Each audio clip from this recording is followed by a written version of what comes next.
गुरु भाइयों और गुरु बहनों, आइए सर्वप्रथम नमन अर्पित करते हैं उनके श्री चरणों में, जिनकी कृपा से हम इस भक्ति पथ पर चल रहे हैं। बोलिए सद्गुरु सर्वश्री आशुतोष महाराज जी की जय, सच्चे दरबार की जय। गुरु भाइयों और गुरु बहनों, गुरु का प्रेम अनंत होता है। इस संपूर्ण संसार में यदि कोई है जो निस्वार्थ प्रेम करता है तो वो केवल और केवल मात्र एक सद्गुरु हुआ करते हैं। वो अपने शिष्य के जीवन को संवारने के लिए, बनाने के लिए अपना सर्वस्व लुटा दिया करते हैं। इस संसार का कोई ऐसा ग्रंथ नहीं है, कोई ऐसा वक्ता नहीं है जो उन गुरु की महिमा को अपने शब्दों में, अपनी सीमाओं में बांध सके। ये संपूर्ण ब्रह्मांड गुरु की महिमा गा रहा है और ये हमारा सौभाग्य है कि गुरु की महिमा गाने का अवसर, गुरु की महिमा सुनने का अवसर हमें निरंतर प्राप्त होता है सद्गुरु सर्वश्री आशुतोष महाराज जी की कृपा से। सद्गुरु ही हैं जो अपने शिष्य पर कष्ट आने से पहले उसकी रक्षा करने आ जाते हैं।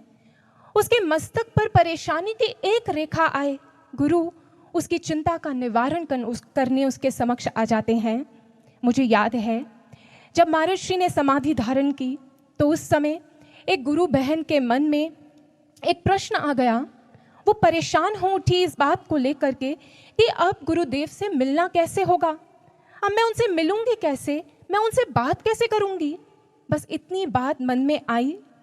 इस बात को लेकर जब वो परेशान हो गई तो रात्रि काल में महाराज श्री उसके दिव्य स्वप्न में आए और उस दिव्य स्वप्न में महाराज श्री ने कहा, अगर तुम मुझसे मिलना चाहती हो, मुझसे बात करना चाहती हो तो सत्संग जाया करो, मैं वहां मिलता भी हूं और बात भी करता हूं। गुरु भाइयों और बहनों, गुरुदेव की कृपा देखिए, उनका प्रेम देखिए कि आज इस कोविड-19 क्राइसिस में जहां पर हम गुरु से बात करने और मिलने, उनकी प्रेरणाओं को प्राप्त करने सत्संग पंडाल नहीं जा सकते थे, तो महाराज श्री स्वयं हमसे बात करने, हमसे मिलने, हमें प्रेरणाएं देने इन साप्ताहिक ऑनलाइन सत्संगों के माध्यम से हमारे घर तक आ गए। ये है गुरु का प्रेम, ये है गुरु का चिंतन, ये है गुरु की कंसर्न अपने शिष्य के लिए। शिष्य को एक बात गांठ बांध लेनी चाहिए कि गुरु जब स्वयं कुछ कहने आते हैं तो वो संदेश बहुत महत्वपूर्ण और बहुत गंभीर होता है। गुरु जब चेतावनी भरे स्वर में भी कुछ कहते हैं तो उसके पीछे भी गुरु का उद्देश्य शिष्य को डराना नहीं, अपितु उसको बनाना ही होता है। क्योंकि वो गुरु सत्ता जब इस धरा पर आती है तो उसका एक ही उद्देश्य होता है, शिष्यों का निर्माण, मानवता का उत्थान। हमने ये तो बार बार सुना है कि वो परम शक्ति इस धरा पर आती है उस धर्म की स्थापना करने के लिए, लेकिन भक्तों, धर्म की स्थापना करना उस सर्वशक्तिमान के लिए कोई बड़ी बात नहीं है। वो अपने बृहद लक्ष्य को लेकर आती है और उसके भीतर एक हिडन एजेंडा लेकर के आती है। और वो हिडन एजेंडा जानते हैं क्या होता है? वो होता है मानवता का उत्थान, शिष्यों का कल्याण। एक दिन महाराज श्री ने इसी संदर्भ को एक बहुत सुंदर एग्जाम्पल से, एक एनालॉजी से समझाया। महाराज श्री ने कहा, क्या तुमने वो सीसॉ नाम का झूला देखा है? आप सब ने भी जब बचपन में आप पार्क गए होंगे अपने पिता के साथ तो आपने वो झूला ज़रूर देखा होगा। हम जैसे ही उस झूले को देखते थे तो क्या करते थे? दौड़ते हुए जाते थे, उसके एक पलड़े को नीचे करके उस पर बैठ जाते थे और जैसे ही बैठते थे वो पलड़ा नीचे आ जाता था, हम धरती से लग जाते थे, हमारा चेहरा लटक जाता था। जब हमारे उस लटके हुए चेहरे को हमारे पिता देखते थे तो वो क्या करते थे? दौड़ते हुए आते थे, दूसरी ओर का पलड़ा अपने हाथ से नीचे करते थे, तुरंत उस पर बैठते थे, स्वयं नीचे आ जाते थे और हम ऊपर चले जाते थे और जो लटका हुआ चेहरा था वो खिलखिला के हंसने लगते। उसे देखकर पिता भी प्रसन्न हो जाते और हम भी आनंद से मौज मनाते। गुरु भाइयों और गुरु बहनों, महाराज श्री ने समझाया कि जब वो परम सत्ता इस धरा पर आती है तो उसका नीचे आना मानव को ऊपर उठाने के लिए होता है। वो अपने स्तर से नीचे आती है ताकि मानव के जीवन में आनंद भर दे, ताकि उसका आध्यात्मिक उत्थान हो जाए, ताकि वो उन्नति के शिखरों को पाए और वो संवर जाए, बन जाए। गुरु भाइयों और बहनों, इसीलिए तो आज इस बेला में, आज जब समय ने यूं करवट ली है, ये करवट उस पदचाप को लेकर आई है, उस समय को लेकर के आई है जिसके बारे में महाराज जी ने हमें बहुत बार सचेत किया।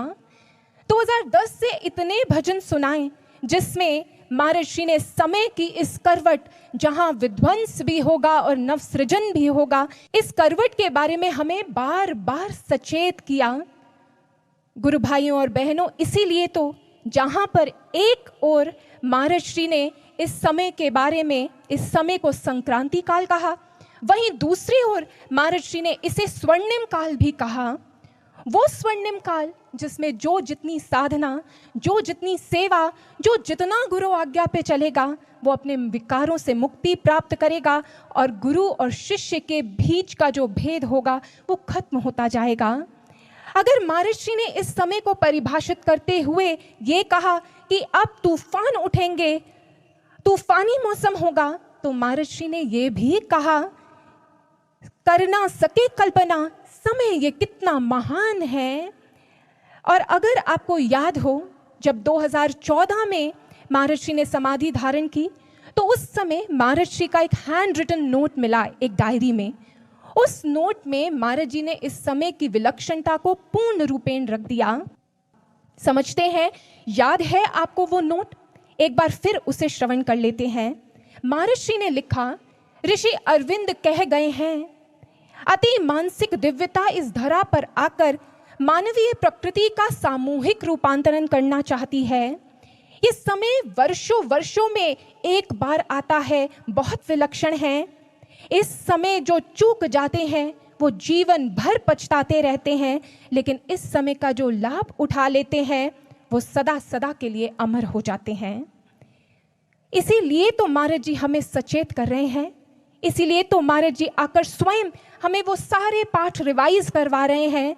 अगर आपने ध्यान से लॉकडाउन के दौरान जितने सत्संग आए, जितने भजन चले, उन्हें ध्यान से सुना होगा, तो एक एक बात जो महाराज जी हमें पहले भी समझा चुके हैं, तरह तरह से समझाई है, उसे फिर दोबारा रिवाइज करवा रहे हैं, फिर से याद करवा रहे हैं, क्योंकि ये समय बहुत विलक्षण है। ये अवसर स्वर्णिम अवसर है एक शिष्य के लिए। अगर इस अवसर को वो चूक गया तो सबसे ज्यादा पीड़ा, उससे भी ज्यादा पीड़ा उसके गुरु को होगी। इसीलिए गुरु महाराज जी बार बार हमें जगाने आ रहे हैं, क्योंकि गुरु तो वो शिल्पकार होते हैं जो अनगढ़ पत्थरों को उठाते हैं और कोई सुंदर मूर्ति नहीं बनाते। वो अनगढ़ पत्थरों को उठाते हैं और अपनी अभिव्यक्ति बनाते हैं, अपना निज रूप देते हैं, अपने जैसा ही बना लेना चाहते हैं। गुरु आते हैं शिष्य को अपनी अभिव्यक्ति बनाने के लिए। अभिव्यक्ति शब्द, अगर हिंदी शब्दकोश में इसका अर्थ देखेंगे तो अभिव्यक्ति शब्द का अर्थ आता है, अभिव्यक्त का अर्थ होता है प्रकट, जाहिर, प्रकाशित हो जाना। गुरु के सानिध्य को प्राप्त कर हर शिष्य चाहता है कि वो गुरु की अभिव्यक्ति बन जाए, वो कर पाए जो गुरु उससे करवाना चाहते हैं। और गुरु भी जिस समय अपने शिष्य को ज्ञान देते हैं, समान रूप से सब पर बराबर कृपा करते हैं, सूक्ष्म रूप से उसी समय उसके अंतस्थ में बस जाते हैं, लेकिन अभी प्रकट नहीं हुए, अभी शिष्य गुरु की अभिव्यक्ति नहीं बना। क्योंकि गुरु की अभिव्यक्ति बनना गुरु की नकल करना नहीं होता। इतिहास गवाह है, जिस किसी ने भी बाहर से गुरु के व्यवहार की नकल की, उसे उन्हें कॉपी करने का प्रयास किया, उनके जीवन का हश्र क्या हुआ? वो इस भक्ति मार्ग से तो च्युत हुए ही, अभी तो उसके साथ साथ उनके जीवन का एक दुखद अंत भी हुआ। क्योंकि गुरु कृपा से ही गुरु की अभिव्यक्ति बना जाता है। गुरु की अभिव्यक्ति बनने के लिए तो एक शिष्य को अपने हृदयासन को तैयार करना है, इस कदर तैयार करना है कि गुरु प्रसन्न होकर स्वयं आकर उस पर विराजित हो जाए। और जिस क्षण गुरु स्वयं आकर उस पर विराजित होते हैं, प्रकट हो जाते हैं, तो शिष्य शिष्य रहता ही नहीं, वो गुरु रूप ही बन जाता है। ये है गुरु की अभिव्यक्ति बनना।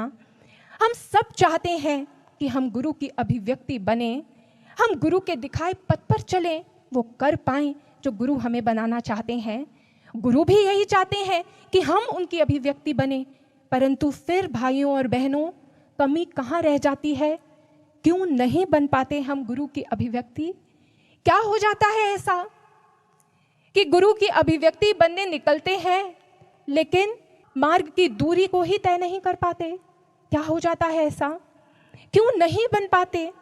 एक बार ऐसे ही प्रश्नों का झंझावात लेकर एक शिष्य, जो कृष्ण गोस्वामी जिनके गुरुदेव थे, उनका शिष्य कुलदानंद पहुंच गया अपने गुरुदेव के चरणों में। गुरुदेव के चरणों में जाकर लिपट गया, फूट फूट कर रोने लगा और एक ही स्वर छेड़ दिया, गुरुदेव, मैं क्यों नहीं वो कर पा रहा जो आप मुझे करवाना चाहते हैं? मैं क्यों नहीं वो बन पा रहा जो आप मुझे बनाना चाहते हैं? मैं प्रयास तो करता हूं, पर फिर मेरा हर प्रयास विफल क्यों हो जाता है? क्यों मेरे विकार मुझे विवश कर रहे हैं? गुरुदेव, मेरी रक्षा कीजिए, मेरी सहायता कीजिए, मुझे बताइए। उस समय गुरुदेव गंभीर हो गए और आज गंभीर स्वर में बोले, कुलदानंद। जैसे ही कुलदानंद ने अपने गुरु की ये गंभीर वाणी सुनी, अपना मस्तक ऊपर कर देखा, गुरु ने अपना एक हाथ आकाश की ओर उठा लिया था, मानो आज कोई घोषणा करने वाले थे। एकाएक गुरु की ओर देखकर एकटक उन्हें देख रहा है और तब गुरुदेव कहते हैं, कुलदानंद, आज मैं तुझे इस ब्रह्मांड का एक अकाट्य सत्य बता देना चाहता हूं। ध्यान से सुन। अगर इस ब्रह्मांड की छतरी तले कोई भी शिष्य किसी परिस्थिति, किसी संस्कार, किसी विकार को लेकर विवश हो जाता है, वो नहीं बन पाता जो गुरु उसे बनाना चाहते हैं, तो इसके केवल दो ही कारण हो सकते हैं। पहला कारण, या तो गुरु अधूरा है, गुरु केवल नाम का है, और दूसरा कारण, या तो शिष्य का शिष्यत्व अधूरा है। अब कुलदानंद, तू बता कि तेरी विवशता का इन दोनों में से क्या कारण है? गुरु ये कहकर मौन हो गए, लेकिन कुलदानंद ने अपने दोनों हाथ जोड़ दिए और उसके नेत्रों से अश्रुधारा बहने लगी। कहने लगा, गुरुदेव, ये कैसे कह दूं कि आप पे कमी है? निस्संदेह आप में कमी नहीं है। आप पर शक करना, आप पर संदेह करना तो ऐसा है गुरुदेव, जैसे मैं अपनी जननी पर संदेह करूं कि उन्होंने मुझे जन्म दिया था या नहीं। सत्य तो यह है, मैं ही अधूरा हूं, मैं ही अधूरा हूं, मेरा शिष्यत्व अधूरा है, मैं आपके मार्ग पर चल नहीं पा रहा, मेरे चलने में अधूरापन है। ये कहकर कुलदानंद गुरुदेव के चरणों में गिर गया, रोता जा रहा है और कहता है, गुरुदेव बताइए, फिर आप ही बताइए, इस अधूरेपन को कैसे दूर करूं? मैं क्या करूं जिससे मेरा ये शिष्यत्व पूर्ण हो जाए? मैं क्या करूं जिससे मैं वो कर पाऊं जो आप मुझसे करवाना चाहते हैं? मैं क्या करूं जिससे मैं वो बन जाऊं जो आप मुझे बनाना चाहते हैं? आज गुरुदेव कृष्ण गोस्वामी ने उसके मस्तक पर हाथ रखा और कहा, कुलदानंद, जाओ ध्यान की अवस्था में बैठ जाओ। ध्यान की अवस्था में तुम्हें तुम्हारे सारे प्रश्नों के उत्तर मिल जाएंगे। कुलदानंद तत्क्षण गया, एक निर्जन स्थान पर बैठकर ध्यान करने लगा और आज जैसे ही ध्यान में बैठा, कुछ ही क्षण बीते थे कि हृदय के भीतर से आज आत्मा का स्वर प्रखर हुआ और सूक्ष्म वार्तालाप अंतस्थ में चल पड़ा। आज आत्मा ने प्रश्न किया कुलदानंद से, कुलदानंद, ये बता तू कौन है? कुलदानंद ने कहा, मैं शिष्य हूं। शिष्य? ये बता, शिष्य का अस्तित्व किससे होता है? शिष्य का अस्तित्व गुरु से होता है। फिर ये बता कुलदानंद कि एक शिष्य के जीवन में गुरु का क्या स्थान होना चाहिए? आज कुलदानंद ने भारी मन से कहा, प्रथम शब्द कह दिया और नेत्रों से अश्रुधारा बहने लगी, क्योंकि उसने प्रथम कह तो दिया, लेकिन अब आत्मा ने आगे फिर कहा, कुलदानंद, प्रथम कहा तो है, पर पूछ अपने आप से, क्या तूने गुरु को प्रथम स्थान दिया अपने जीवन में? क्या तूने उन्हें वो सम्मान दिया अपने जीवन में? याद कर, तू किसे देखकर आया था इस पथ पर चलने के लिए? गुरु को देखकर आया था, लेकिन गुरु के बनाए हुए संसार में ही भटक गया। भूल गया कि इन सब का अस्तित्व गुरु से है, गुरु का अस्तित्व इनसे नहीं है। तू भूल गया कि तुझे गुरु के लिए जीना था, गुरु के आदर्शों पर चलना था। गुरु ने तो पहले दिन ही तुझे अपना सब कुछ दे दिया था और तेरे हृदय के द्वार पर खड़े होकर इंतजार कर रहे थे कि कब तू द्वार खोले और वो तेरे हृदय आसन पर आकर विराजमान हो जाए। लेकिन तूने कभी इसे हृदय आसन पर बिठाया, कभी उसे हृदय आसन पर बिठाया और गुरु प्रतीक्षा ही करते रहे। बता, कैसे बन पाएगा तू वो जो गुरु तुझे बनाना चाहते हैं? गुरु ने तेरे अहंकार को तोड़ने के लिए तुझे सेवा के नियम में बांधा, क्योंकि सेवा ही वो औषधि है जो शिष्य को उसके अहंकार को कुंठित कर सकती है। लेकिन तूने क्या किया? तुझे गुरु ने सेवा नहीं, सेवाएं दी, लेकिन उन सेवाओं को प्राप्त कर तूने अभिमान, मान सम्मान के साथ उन सेवाओं को जोड़ दिया, अपनी महत्वाकांक्षाओं के साथ उन सेवाओं को जोड़ दिया। और उसका नतीजा क्या हुआ कि तूने उन सेवाओं को भी काम बना लिया।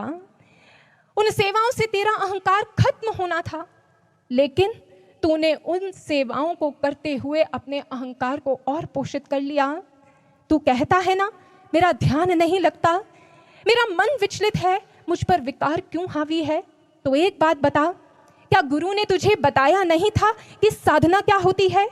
गुरु ने तुझे बताया था कि साधना केवल घंटों की गिनती बढ़ाना नहीं होती। साधना तो अपने व्यवहार को, अपनी वाणी को, अपने आचरण को साधना होता है। लेकिन तूने घंटे तो बहुत अर्जित कर लिए, लेकिन उन घंटों के अभिमान में अपनी वाणी को, अपने आचरण को साधना भूल गया। और उसी के कारण न जाने किस किस को तूने अपनी वाणी से, अपने आचरण से आहत किया है। फिर जब उनके आंसुओं से तेरी साधना का आसन भीगा होगा तो तेरा मन कैसे लगेगा कुलदानंद? पूछ अपने आप से। गुरु ने तुझे सद्भावना, एक साथ मिलकर चलना, एक दूसरे के साथ एक दूसरे को प्रोत्साहित करते हुए चलना सिखाया था, एक दूसरे से सीखने को सिखाया था। लेकिन तूने क्या किया?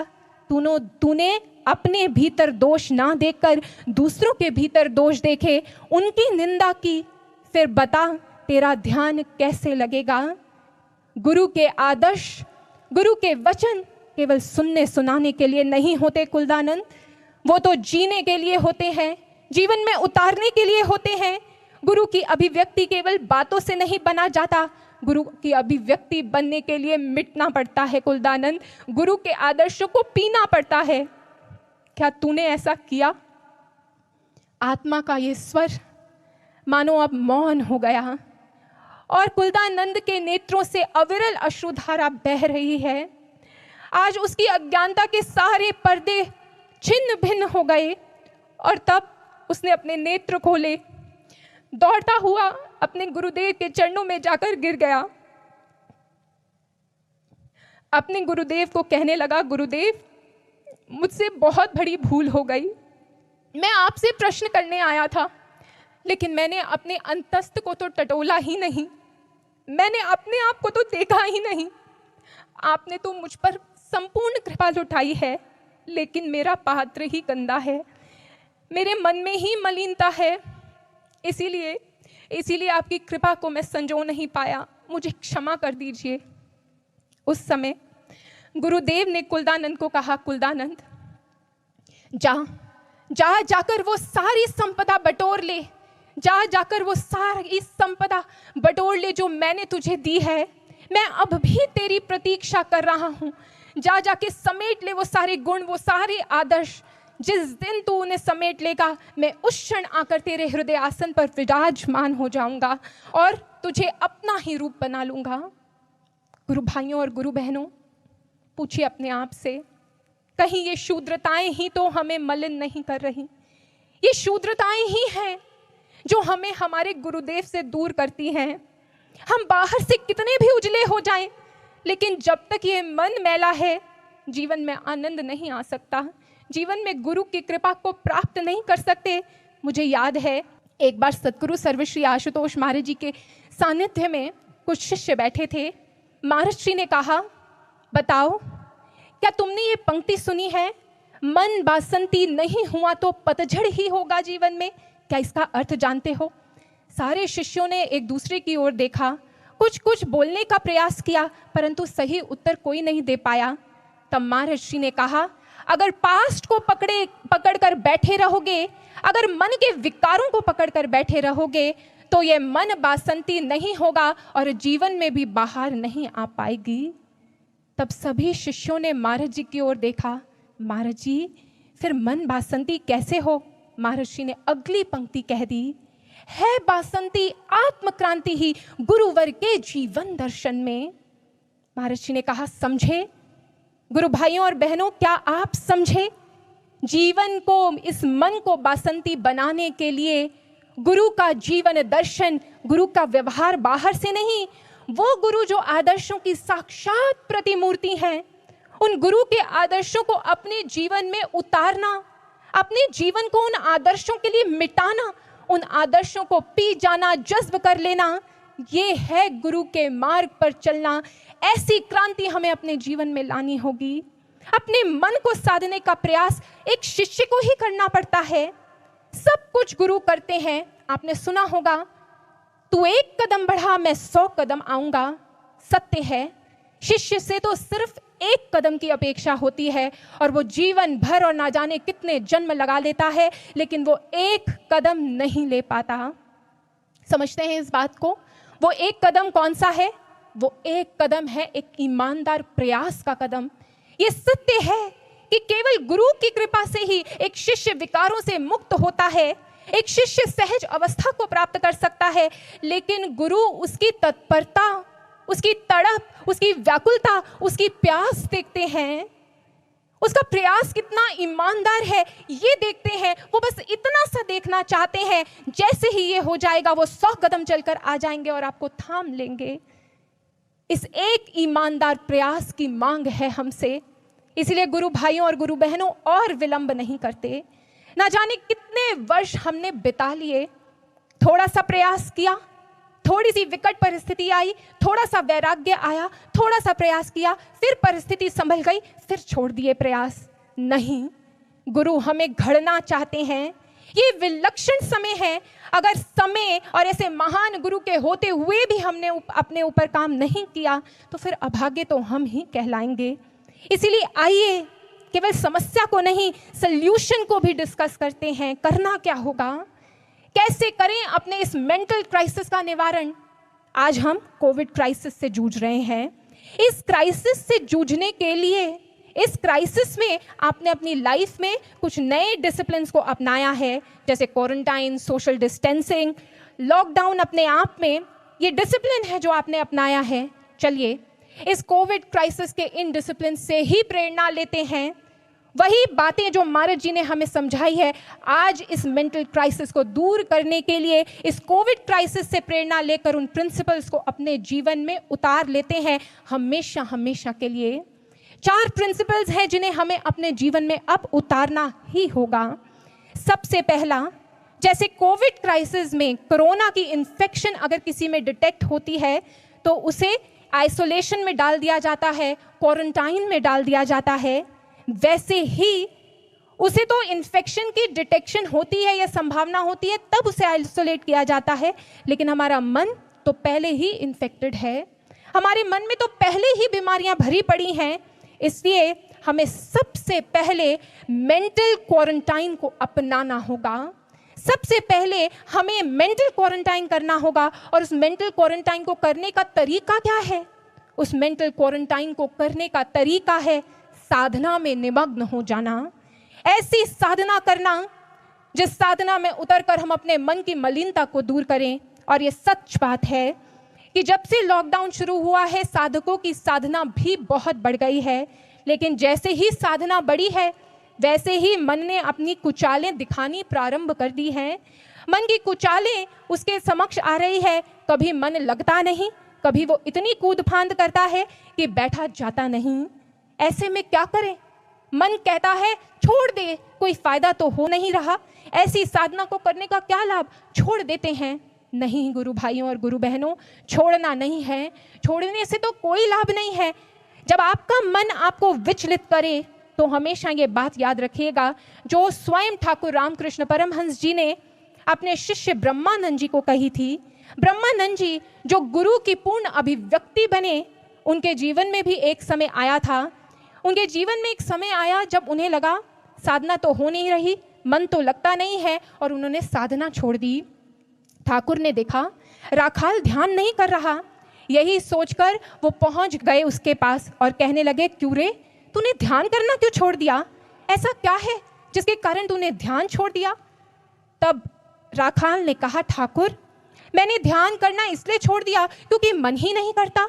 जब साधना में बैठता हूँ कुछ होता ही नहीं है, मन उथल पुथल मचाता है, इसलिए मेरी इच्छा ही नहीं होती, इसलिए मैंने ध्यान करना छोड़ दिया।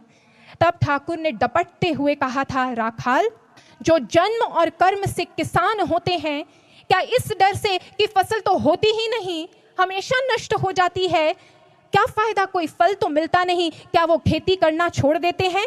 नहीं ना। तो इसलिए तुम भी साधना नहीं छोड़ सकते। गुरु भाइयों और गुरु बहनों, जिनका चयन ही साधना पथ के लिए होता है, जो है ही साधक, वो साधना कैसे छोड़ दें? अगर साधना छोड़ देंगे तो साधकता चटक जाएगी, साधकता से च्युत हो जाएंगे। इसलिए साधना नहीं छोड़नी। लेकिन मन की उछल कूद, उसका क्या? तो उसके लिए गोस्वामी तुलसीदास जी ने एक सूत्र दिया है। एक बार गोस्वामी जी ने देखा कि एक हांडी में चावल के दाने हैं, वो उबल रहे हैं। अब जब वो चावल पकने की ओर हैं तो दाने बहुत कूद फांद कर रहे हैं। अगर उनको देखकर, उन दानों को उछलता कूदता देखकर उस समय चावल की हांडी को आंच से हटा दिया जाए तो बताइए क्या वो चावल के दाने पक पाएंगे?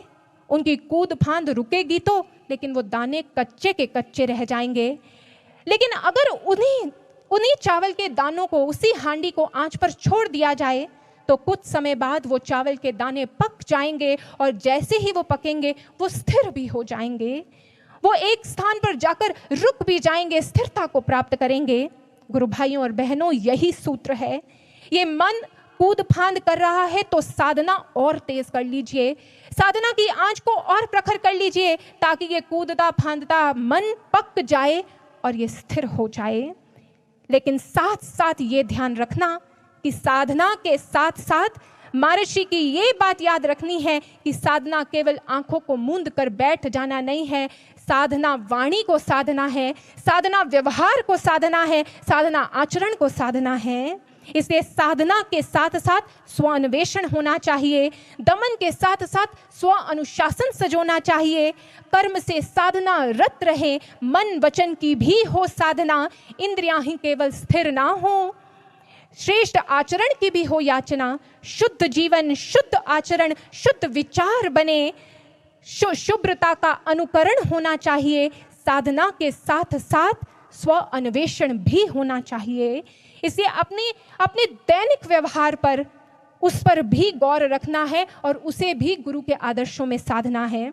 दूसरा प्रिंसिपल, दूसरा डिसिप्लिन जिसे हमें अपनाना है अपने इस मन को साधने के लिए, वो है मेंटल डिस्टेंसिंग का।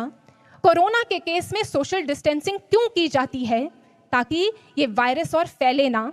इसी तरह मन की नकारात्मकता का वायरस भी और फैले ना, मन की नकारात्मकता भी और बढ़े ना, इसके लिए हमें मेंटल डिस्टेंसिंग को अपनाना होगा। समझते हैं मेंटल डिस्टेंसिंग को अपनाने का अर्थ? आप सब ने सुना होगा, dust you think, dust you become. Lord you think, God you think, God you become. अगर आप, अर्थात आप जिसका चिंतन करेंगे आप वैसे ही बनते जाएंगे, because you are what your thoughts are. अगर आप नकारात्मकता का चिंतन करेंगे, अगर आप संसार का चिंतन करेंगे, अगर आप विषय वासनाओं का चिंतन करेंगे तो मन स्थिर हो जाए ये अपेक्षा मत कीजिएगा। मन में भी वही चलेगा, आपका व्यवहार आचरण भी वैसा ही बनेगा। अगर गुरु को प्राप्त करना चाहते हैं तो चिंतन किसका होना चाहिए? गुरु का सतत चिंतन होना चाहिए, उनके आदर्शों का चिंतन होना चाहिए। और इसके लिए हमें हर उस वस्तु, हर उस व्यक्ति, हर उस व्यवहार, हर उस चीज़ से दूरी बना लेनी है, मेंटल और फिजिकल दोनों, जो हमें हमें इस पथ से भ्रष्ट करने के लिए आती है, जो हमारे मन में नकारात्मकता की ओर हमें प्रेरित करती है, जो हमारे मन को निकृष्टता की ओर लेकर जाती है, हमें हर उस चीज से दूरी बना लेनी है। ऐसा ही उदाहरण स्थापित किया था नाग महाशय, जो ठाकुर रामकृष्ण परमहंस जी के गृहस्थी शिष्य थे, लेकिन ठाकुर रामकृष्ण परमहंस इतने प्रसन्न थे अपने इस शिष्य से कि उन्हें कहा करते थे, तुम्हें इस युग में, इस समय में राजा जनक जैसा जीवन मुक्त बनकर दिखाना है। और उन्होंने ऐसा करके भी दिखाया, क्योंकि उनके जीवन का एक नियम था, गुरु की चर्चा, गुरु के आदर्शों के अलावा वो किसी बात को नहीं सुनते थे। अगर कहीं पर कोई भी और विषय पर बात हो रही होती, किसी प्रकार की निंदा हो रही होती, तो वो प्रयासरत रहते कि वो उसे सकारात्मक दिशा की ओर मोड़े और उस टॉपिक को गुरु चर्चा पर ले आए। अगर वो ये नहीं कर पाते तो विनम्रता पूर्वक उस स्थान से उठ जाते और चले जाते। गुरु भाइयों और गुरु बहनों, ऐसा ही डिसिप्लिन हमें अपने जीवन में लेकर आना है। और जानते हैं, एक बार जब गलती से उनके मुख से किसी के लिए अपशब्द निकल गए थे, तो उस समय नाग महाशय गए और उन्होंने एक पत्थर से अपने मस्तक पर चोट मारी, ताकि ये मन को चोट लगे और ये समझ जाए कि जब जब ये अनियंत्रित होगा, ये गलत मार्ग की ओर बढ़ेगा, तो इसी प्रकार की पीड़ा इसे झेलनी पड़ेगी। इस हद का उनके गुरु के प्रति उनका भाव था, उनके गुरु के प्रति उनका चिंतन था, उसे प्राप्त करने की तत्परता उनके भीतर थी। ऐसी ही मेंटल डिस्टेंसिंग हमें फॉलो करनी है।